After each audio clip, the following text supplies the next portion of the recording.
Welcome to Starbound. My name's Aram, and I'll be your narrator today. Nearly 500 supporters get early access to our stories, including brand new episodes of Sunspire Academy and Freyrin and Remike. If you'd like to unlock early access and support new episodes and future series, tap Join below to become a Starbound member. Now, let's get into today's story. The hammer came down, and stone split along a seam Dante hadn't seen. 34 years of life, 12 of those in the ring, and he was breaking rocks like a convict in some old chain gang movie. Except the chains here were energy shackles that would cook you from the inside if you ran, and the guards had scales instead of skin. Twin suns hammered the quarry with heat that made Death Valley feel like a ski resort. Every breath pulled superheated air into his lungs. The extra gravity, 30% more than Earth's standard, turned each swing into a full-body workout. His shoulders burned. His palms had blistered, torn, and scarred over so many times that the hammer handle felt like part of his hand. "You new meat." The voice rolled like gravel in a cement mixer. "Why do you stop?" Dante didn't look up at the guard. Looking up meant making eye contact, and making eye contact meant the Thylorians thought you were challenging them. He'd seen what happened to prisoners who challenged them. "Moving debris, Keeper." He kept his voice flat, emotionless, like talking to a referee after a low blow. The new prisoner, some purple-skinned humanoid from a system Dante couldn't pronounce, decided to be stupid. "I need water. The heat." "The heat is nothing." Keeper Thess moved faster than something 7 feet tall and covered in bronze scales should move. "You want water? I show you heat." Dante recognized the breathing pattern immediately. 4 short inhales through the nostril slits, 1 long exhale through the mouth. The same rhythm his grandmother had taught him, sitting cross-legged on her apartment floor while incense burned and traffic honked outside. In, out. Feel the energy gather, child. Feel it flow." Thess's right arm began to glow, not the soft light of a lamp or the harsh glare of welding. This was the light of stars being born. White, hot plasma danced along her scales, and the air around her fist warped like summer asphalt. The purple prisoner tried to run.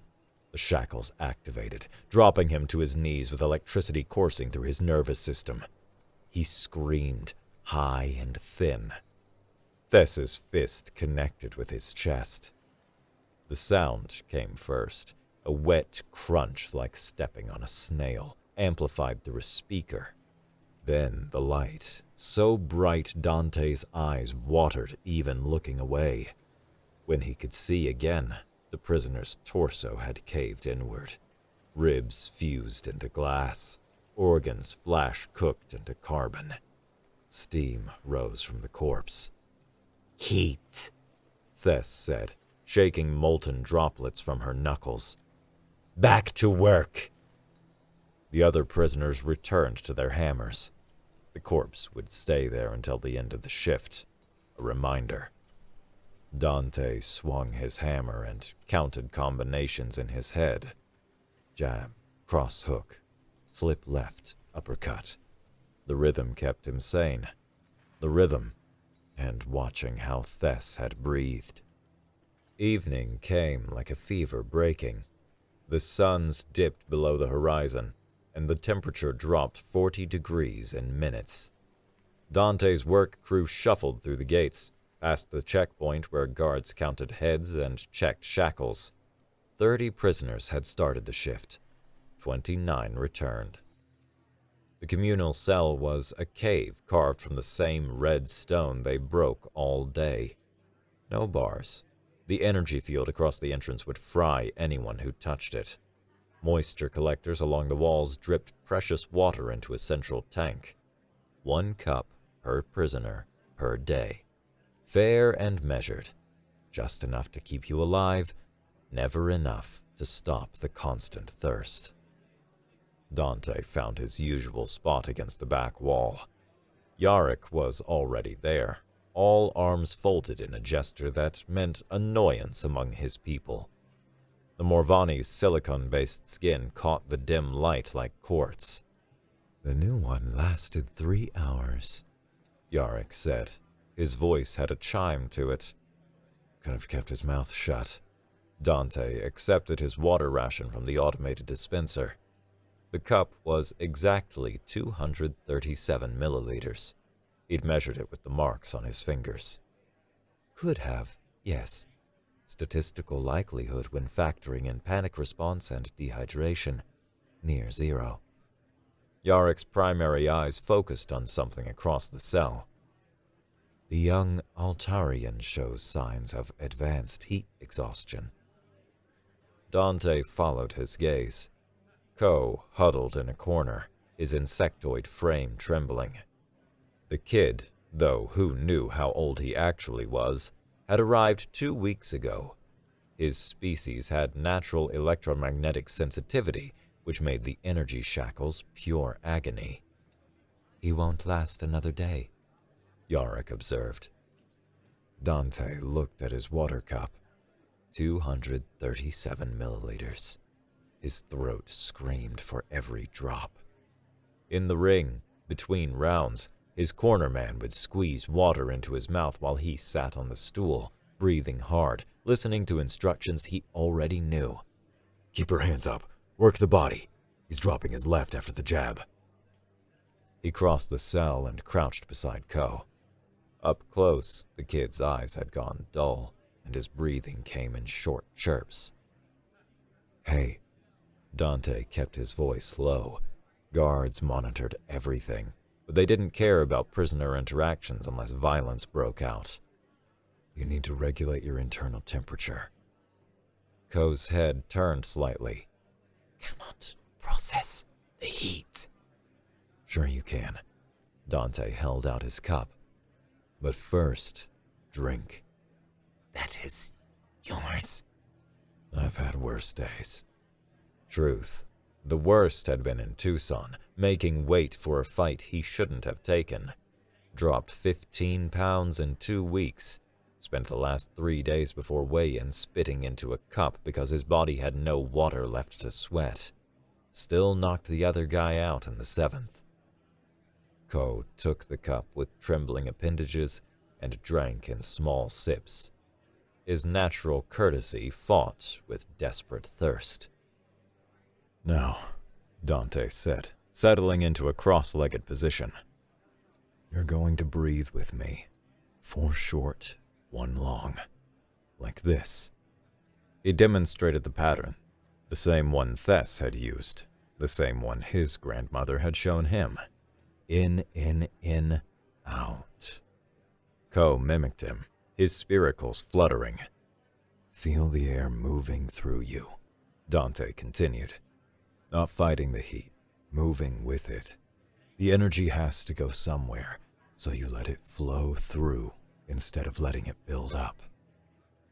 Other prisoners started watching. A few moved closer. Yarick's equations practically floated in the air around him.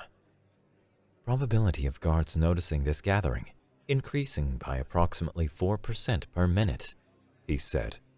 "Then we'll be quick." Dante kept the breathing pattern steady. Ko's trembling decreased. His eyes brightened slightly.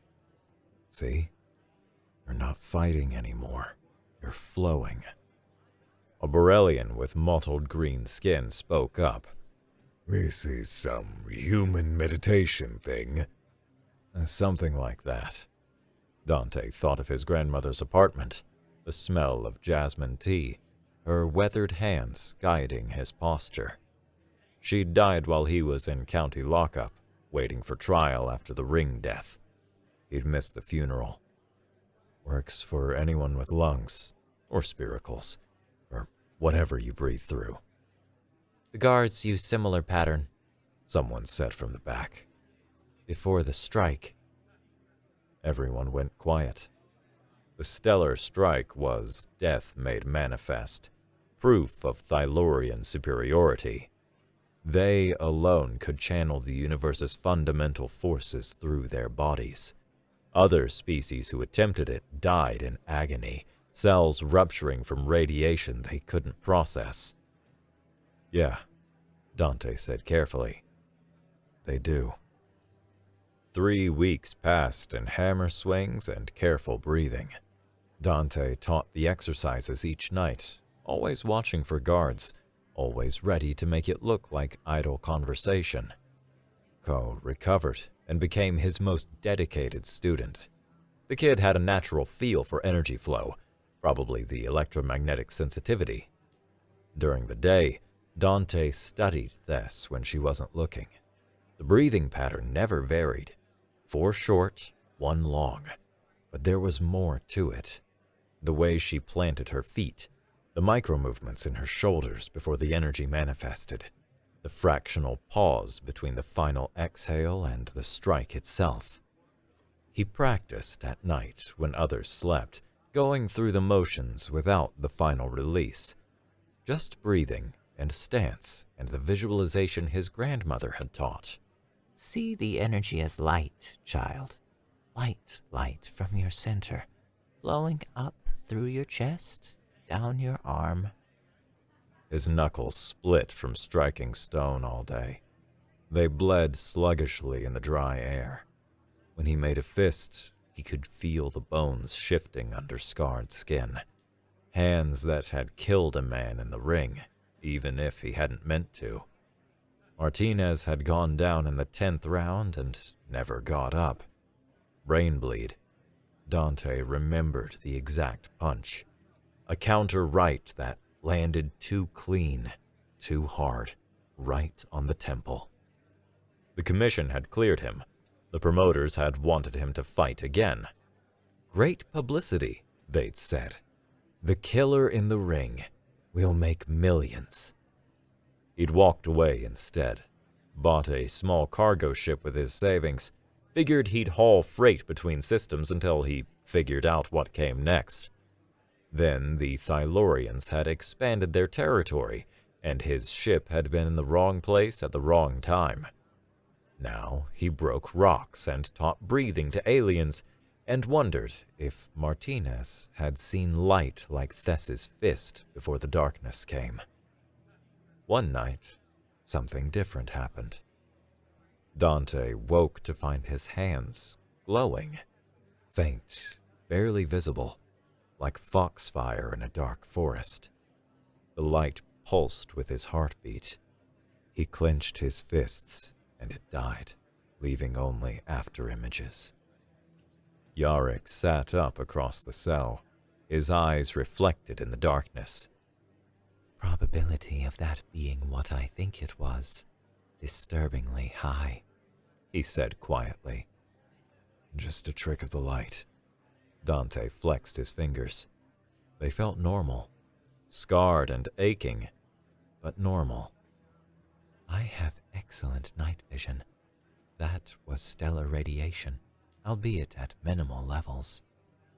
Yarrick's voice carried the weight of someone doing terrible math. If the guards discover this, they won't. Your confidence is statistically unfounded. Dante thought of Thess's breathing, of his grandmother's lessons, of the way energy wanted to flow if you just let it. Maybe. But what's the alternative? We break rocks until we die? Most probable outcome regardless. Then what's the harm in trying something else? Yarrick was quiet for a long moment. When he spoke again, his tone had shifted. My mate died in this cell 7 months ago. Guard decided she looked at him wrong, used the strike. I calculated the odds of survival if I attacked him. They were 0, so I did nothing. I watched. I'm sorry. Sorrow is inefficient, but perhaps efficiency is not the only metric worth considering. The secret training intensified. Dante worked with small groups, never more than 4 at a time, always in the cell's blind spots. He taught them boxing footwork adapted for different physiologies, how to channel force from the ground up, how to breathe with purpose instead of panic. Ko progressed fastest. Within a week, he could maintain a faint glow in his forelimbs for several seconds. It left him exhausted and nauseated, but he kept practicing with the determination of someone who'd found hope in a hopeless place. The resonance frequency, Ko explained one night, his eyes bright with discovery. Each species has different bioelectric signatures. The Thylorians tune to one specific wavelength, but we could each find our own. Like instruments in an orchestra, said Grek, the mottled Borellian. Same song, different parts. Dante thought of his grandmother again. She'd loved jazz, the way musicians could take a standard and make it their own. Music is like meditation, she'd said. You start with the structure, then you find your own voice within it. During work hours, he pushed himself harder. Each swing of the hammer became practice. Drive from the legs, rotate the hips, let the power flow up through the core and down the arms. Keeper Thess noticed his intensity. She stalked closer during a water break, her scales catching the brutal sunlight. You work harder than before, she said. Not a question. Just trying to make quota, Keeper. Quota was met 2 hours ago. Dante kept his eyes on the ground. Want to stay useful.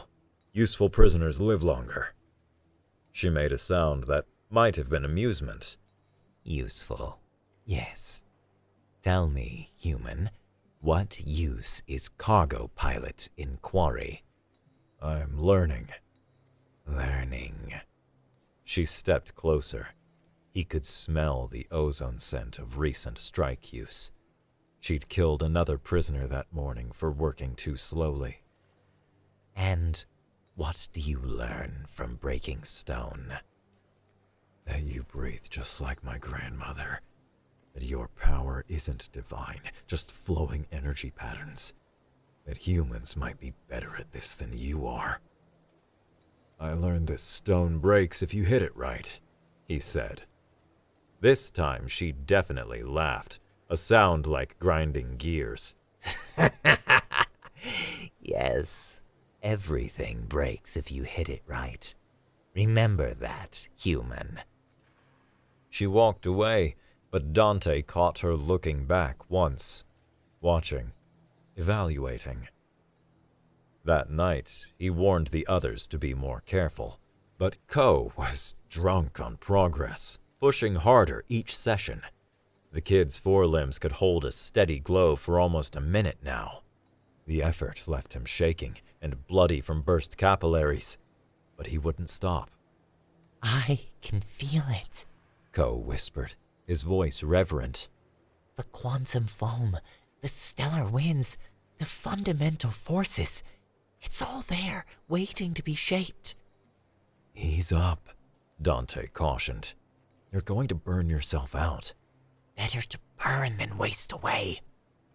Youth and desperation. Dante recognized the combination. He'd felt it himself, standing over Martinez's body while the referee waved frantically for the doctors. That moment when you realize your power could destroy everything you touched. He should have seen what would happen next. Morning shift started like any other. Twin suns bleeding heat across red stone, hammers rising and falling in rhythm. Thess prowling the work lines while junior guards watched from the towers. Ko worked beside Dante, his movements sharp with exhaustion. He'd practiced too late again, pushing his limits. His forelimbs showed faint burn marks where energy had leaked through imperfect control. Take it easy today, Dante murmured between hammer strikes. I'm fine. Ko attacked a particularly stubborn boulder. His breathing had taken on the 4-1 pattern without conscious thought. The rock resisted. Ko struck harder, frustration building. Dante saw it happening, the way the kid's stance shifted, the energy gathering in his thorax, the pale light beginning to build in his forelimbs. Ko, don't! The strike landed. The boulder didn't just break, it sublimed directly from solid to vapor, leaving a perfectly circular hole in the ground. The shockwave knocked nearby prisoners to their knees. For a moment, nobody moved. Steam rose from the hole like incense from a censer. Ko stared at his still glowing forelimbs with an expression of religious terror. Then the alarm started. Guards converged from every direction. Thess arrived first, moving with the speed of divinity offended. She studied the vaporized stone, then Ko's burns, then the cowering prisoners around them. "Impossible," she breathed. More guards arrived, senior officers, and finally, descending from the administrative spire like a bronze-scaled angel of death, High Warrior Sekhmet Ra. Dante had seen him only once before, during intake processing. 7.5 feet of theological certainty wrapped in muscle and scale. Triple-jointed arms that could strike from angles all round. Eyes like molten gold, burning with the faith of someone who'd never questioned his place in the universe. Until now. Sekhmet Ra examined the hole in the ground. He ran a clawed hand along its glassy edges. When he stood, his movements carried the careful control of barely leashed violence. "Bring them all to the arena," he commanded. "Every prisoner, every guard. The universe itself will witness this judgment." As the guards herded them away, Dante caught Ko's terrified eyes. The kid was trembling. "It'll be okay," Dante lied. But Ko had learned too much to believe him. They both knew how this would end. The only question was, how many would die before it was over? The arena predated the prison by centuries. Thylorian ancestors had carved it from a natural crater, turning raw stone into ascending rings of seats that could hold thousands. They'd fought wars here, crowned emperors, executed heretics. The acoustics were perfect. A whisper at the center could be heard in the highest seats. Now those seats filled with bronze-scaled bodies. Off-duty guards, administrative staff, even civilians from the nearest settlement.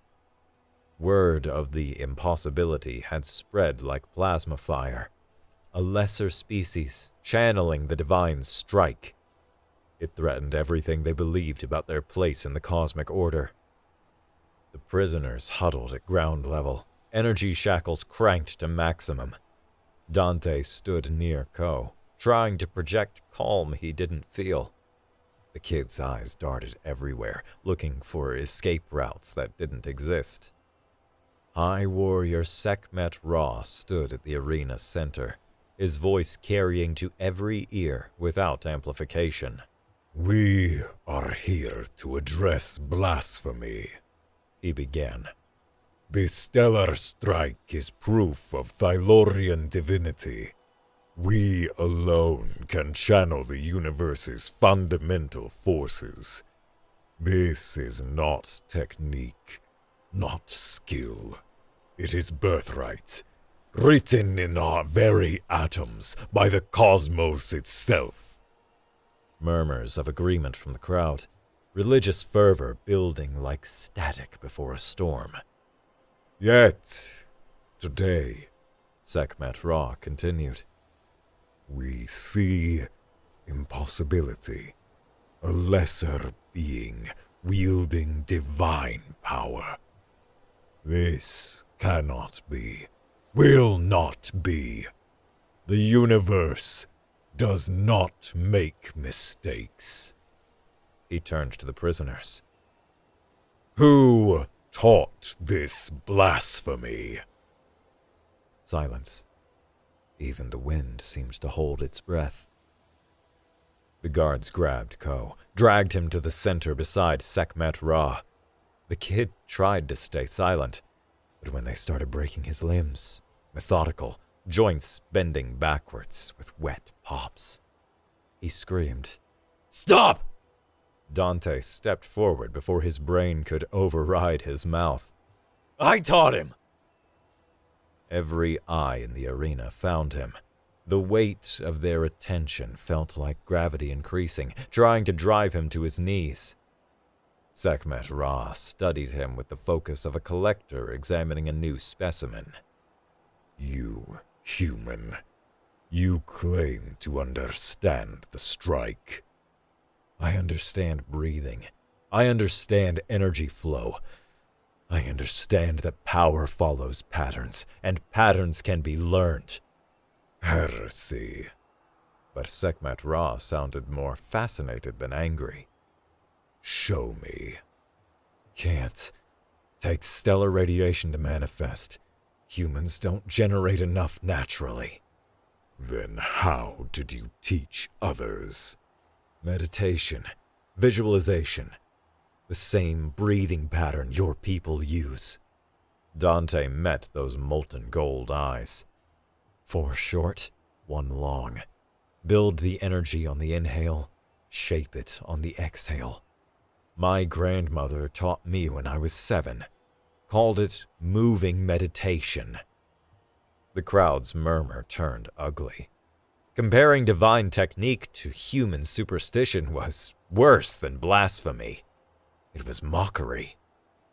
Sekhmet Ra raised a hand for silence. Your grandmother, a human elder, she could perform the strike? No, but she understood energy, how it wants to flow, how forcing it creates blockages, but guiding it creates power. Dante thought of her hands adjusting his posture, her voice patient despite his childish frustration. She said, the universe doesn't play favorites. It just responds to those who learn its language. Amusing. Sekhmet Ra's tail swept across the ground in what Dante recognized as contemplation.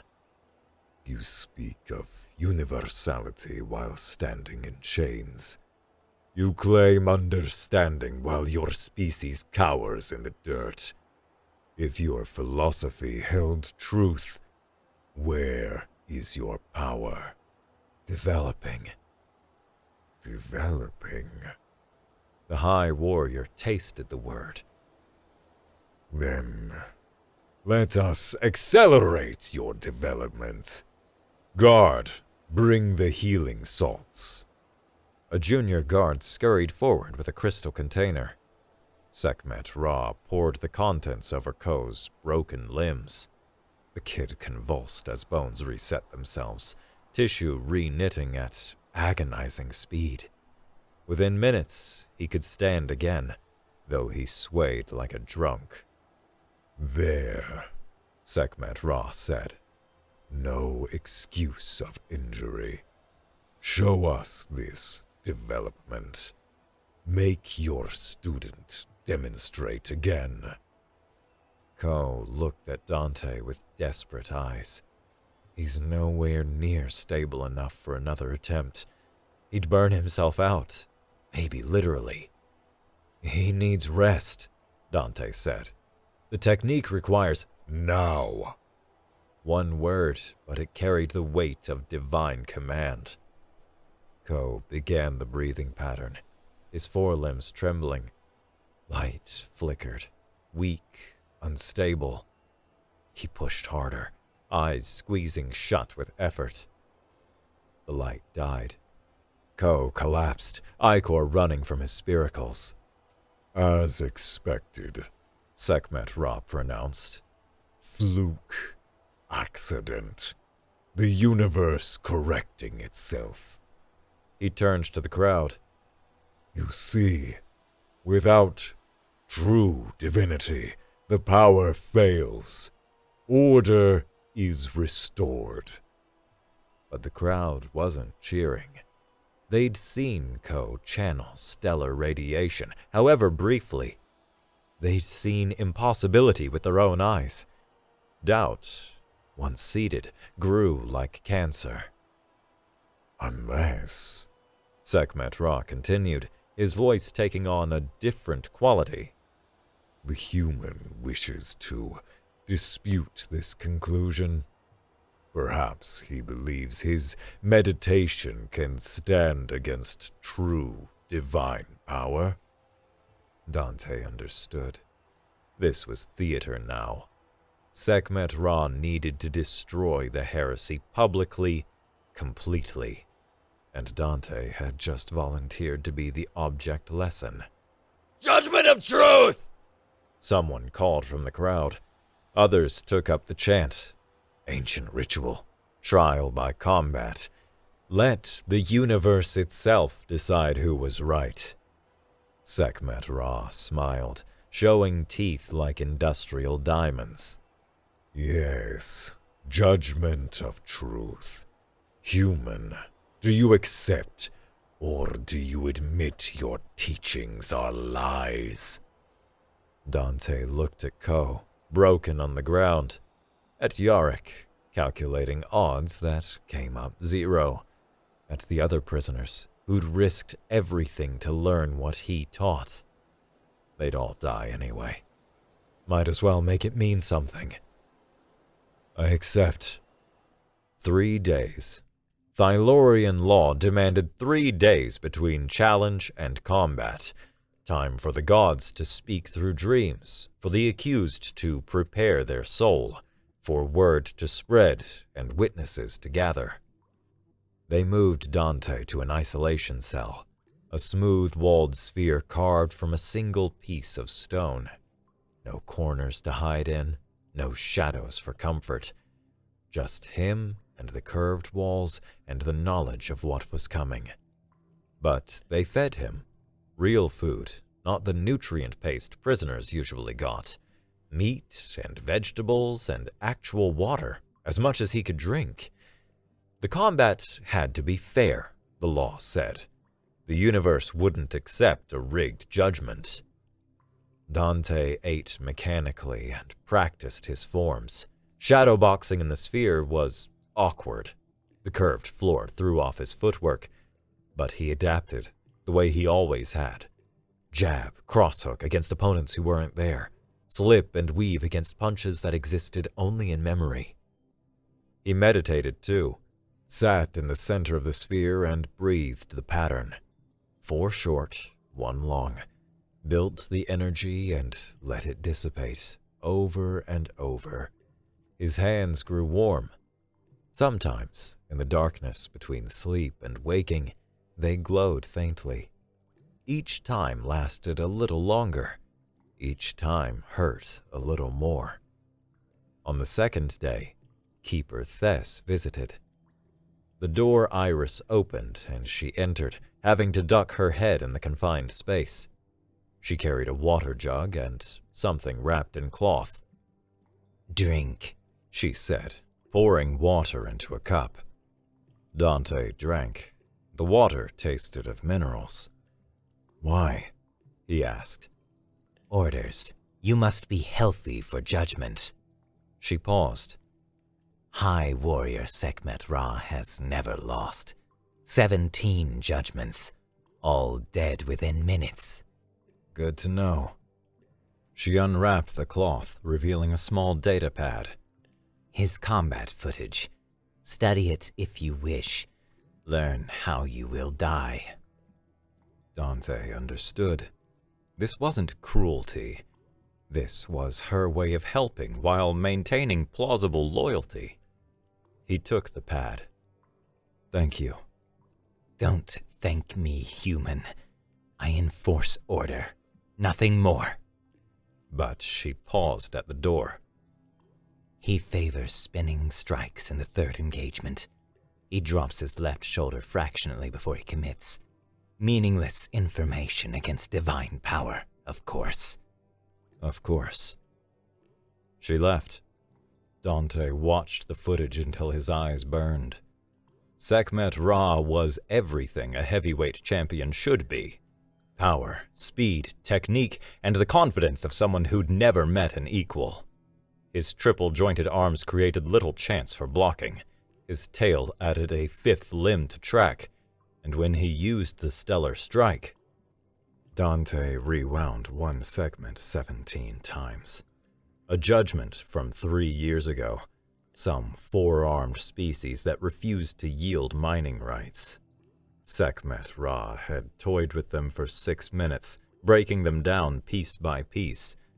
Then, when the crowd's bloodlust peaked, he'd channeled stellar fire through his fist and removed the challenger's head. Not cut or crushed, removed. The energy had simply deleted everything above the shoulders. But Dante watched the breathing, the stance, the gathering of power. It took Sekhmet Ra nearly 4 seconds to build enough energy for a killing strike. 4 seconds was eternity in the ring. Martinez had died from a punch that took less than half a second to throw. He practiced until his knuckles split against the stone floor, meditated until his eyes bled from burst capillaries. On the third morning, when they came for him, his hands held steady light for 37 seconds before failing. It wouldn't be enough, but it was something. The arena filled beyond capacity. Thylorians packed the seats, hung from viewing platforms, crowded every surface that offered a view. This wasn't just entertainment. This was theological vindication. Their champion would prove the natural order, crush the heresy, restore their certainty. Dante entered through the prisoner gate, shirtless and barefoot. The sun hammered down, and the stone floor radiated heat like a griddle. He'd wrapped his hands in strips from his shirt, not for protection, but for the familiar ritual. A fighter preparing for war. Sekhmet Ra waited at center, already stripped to combat harness. This close, Dante could see the scars of 17 victories etched in his scales, could smell the ozone and copper scent of someone who channeled stellar forces regularly. Human, Sekhmet Ra said, voice pitched to carry. final chance. Admit your heresy. Die quickly. Can't do that. Dante rolled his shoulders, loosening muscles. My grandmother would be disappointed. Sekhmet Ra's tail lashed amusement. Your grandmother is dead, yes? Like you will be. Yeah, but she taught me something about death. Dante settled into his stance. Orthodox, hands high, weight on the balls of his feet. It's just another transition.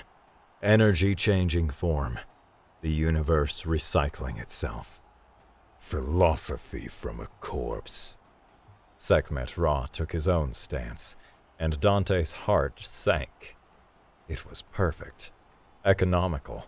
No wasted motion, no telltale habits to exploit.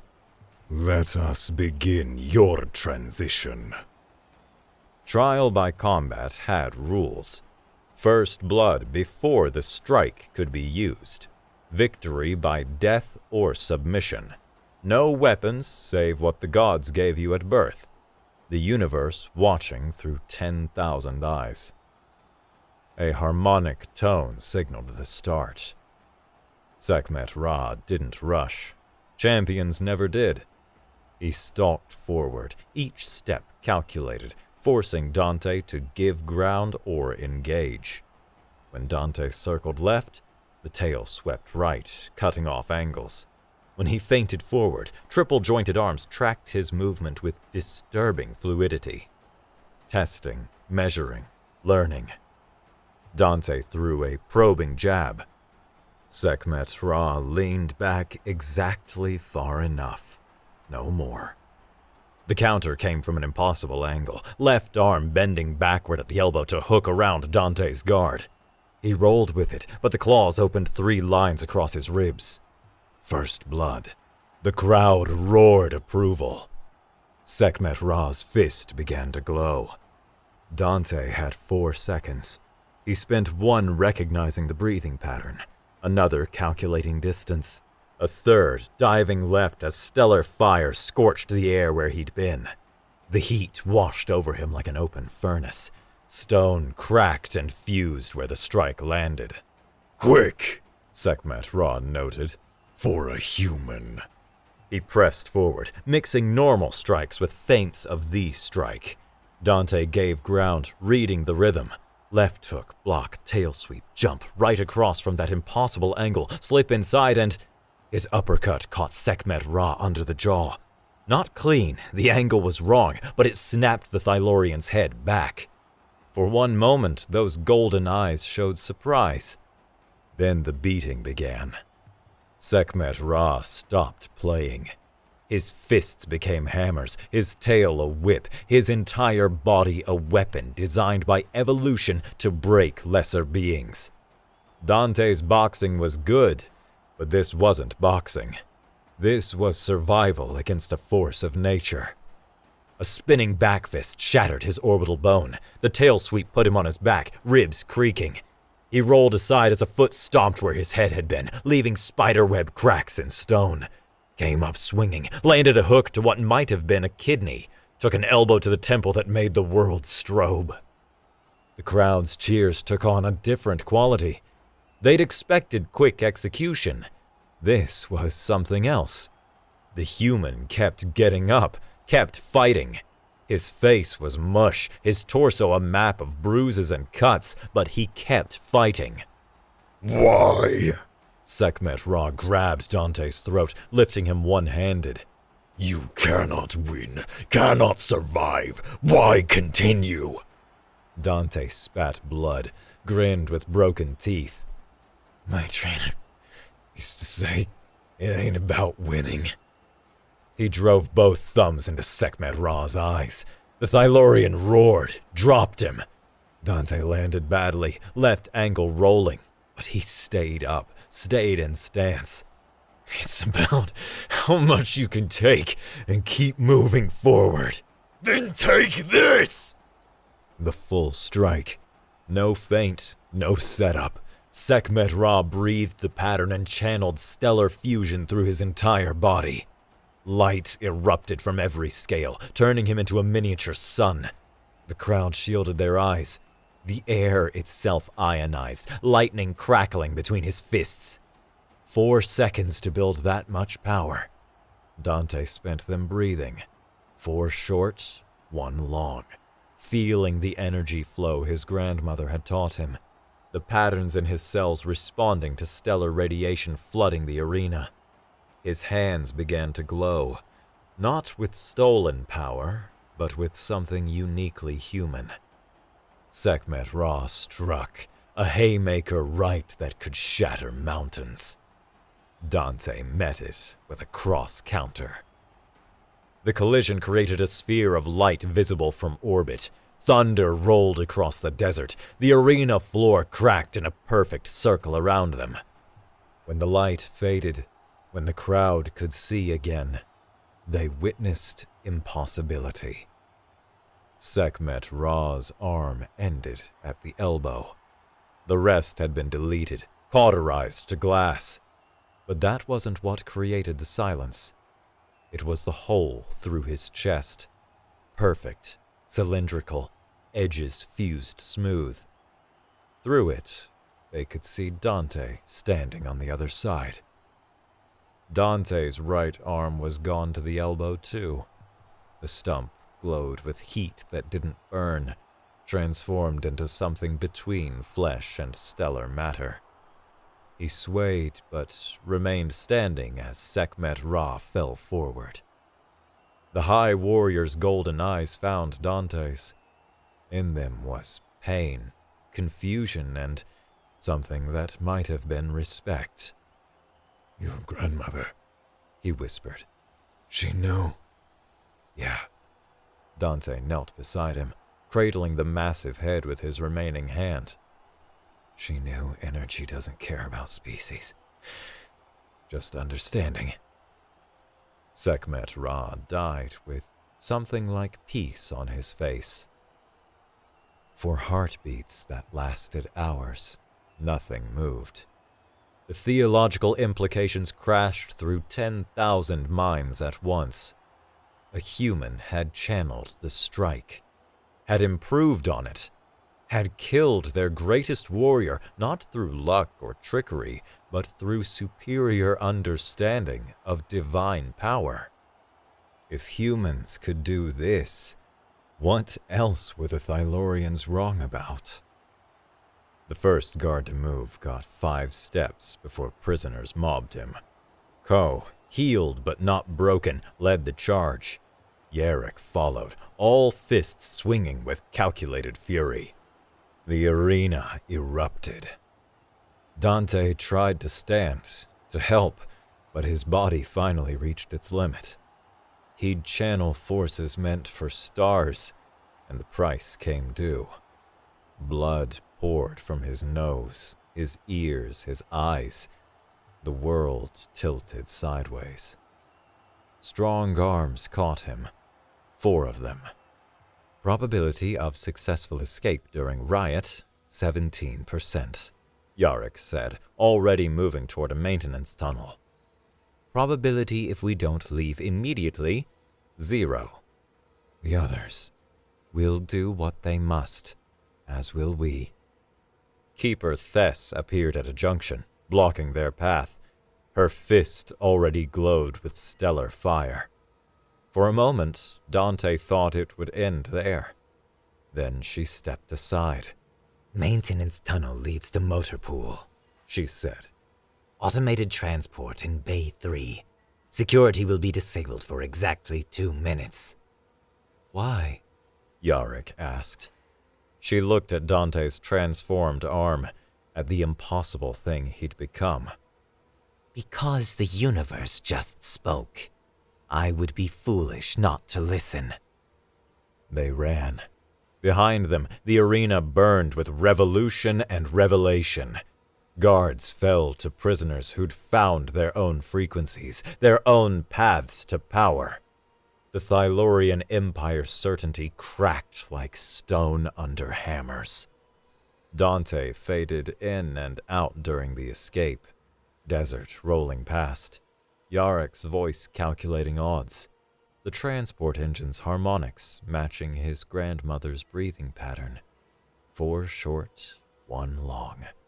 The rhythm of the universe itself. Pain was the first thing Dante noticed. Not the sharp agony of fresh wounds, but the deep ache of healing. His right arm ended in strangeness. Flesh became something else, black as space between stars with veins of light pulsing beneath the surface. Don't move. A new voice, feminine but with Yarrick's shimmering undertones. The transformation is still stabilizing. Dante opened his eyes. A cave ceiling carved with geometric patterns. Soft light from bioluminescent panels. The air smelled of stone and water and something medicinal. Where? Safe. Relatively. The speaker moved into view. A younger Morvani, 3 arms instead of Yarrick's 4, a sign of youth in their species. I'm Mirai, Yarrick's sister. You've been unconscious for 3 days. Prison. Burned. The revolution spread to 3 other facilities before the Thylorians deployed military forces. She examined his transformed arm with fascination. Your cellular structure is remarkable. Instead of dying from stellar exposure, you've achieved a stable hybrid state. Part organic, part plasma construct. Feels weird. I imagine so. Her primary eyes met his. They were softer than Yarrick's, tinged with green instead of pure crystal. You lost someone to violence, too. I can see it in your micro-expressions when you move. The way you flinch from your own strength. Dante thought of Martinez, of the punch he'd replay forever. Yeah. My mate died in the uprising at Facility 7. Guards' retaliation. She touched his transformed hand carefully.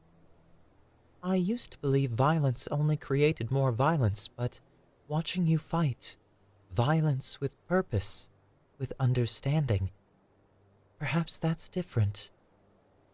Their eyes held.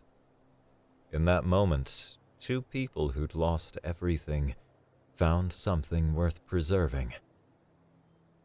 I should check the others, she said finally, but her hand lingered on his. She left, and Dante struggled to sit up. His body felt alien, rebuilt. Through the cave entrance, he could see red desert stretching to the horizon. No sign of pursuit, no energy signatures in the air. Yarrick appeared, carrying water. Probability of your survival was less than 1%. I'm pleased to be wrong. Where are we? Sanctuary. My grandmother's people have hidden here for generations. The electromagnetic interference makes scanning impossible. He helped Dante drink. 63 escapees made it out during the riot. 41 survived the journey here. Ko? Alive, practicing. They all are. Something like pride colored Yarrick's voice. You gave them more than technique. You gave them permission to be powerful. Dante stood on unsteady legs. His transformed arm felt heavy, dense with possibility. Yarrick supported him as they walked to the cave mouth. Outside, the settlement sprawled through connected caverns and carved spaces. Maybe 200 beings of various species, all refugees from Thylorian expansion. But in a natural amphitheater below, he saw something that stopped his heart. 20 former prisoners moving through forms. Some channeled heat, others electromagnetic pulses, a few managed visible light. Each had found their own frequency, their own path to the power Thylorians claimed as divine right. Ko was there, his forelimbs glowing steadily and controlled. When he struck, the air itself rang like a bell. I need to contact Earth, Dante said. Tell them what's possible, what humans can become. No long-range communications, Yarrick replied. Any signal strong enough to reach human space would reveal our location. Then what do we do? Yarrick led him down to the amphitheater's edge. An elderly Morvani waited here, blind but somehow seeing everything. Yarrick's grandmother, matriarch of the hidden. You do what your species does best, she said without preamble. You adapt. You learn. You teach others to exceed their limitations. I'm just a boxer. No? She gestured to the practicing refugees. They would disagree, as would the 1,000 others who will come, seeking what you discovered. The Thylorian Empire built itself on exclusive divinity. You proved divinity lives in everyone. That cannot be undone. Ko noticed them and waved, his whole body radiating joy. Others looked up, saw Dante, and straightened with something like hope. There's no way out but through, Yarrick said quietly. So we go through.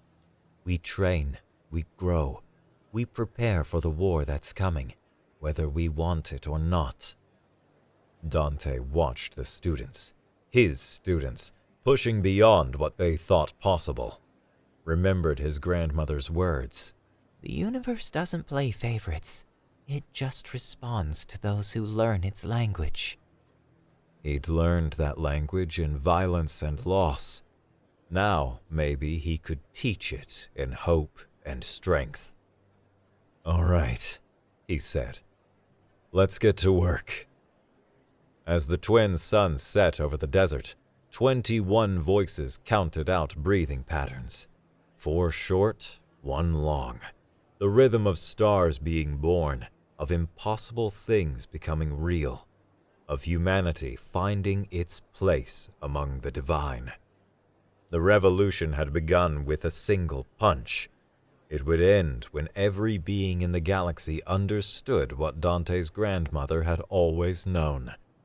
Power belonged to anyone willing to reach for it.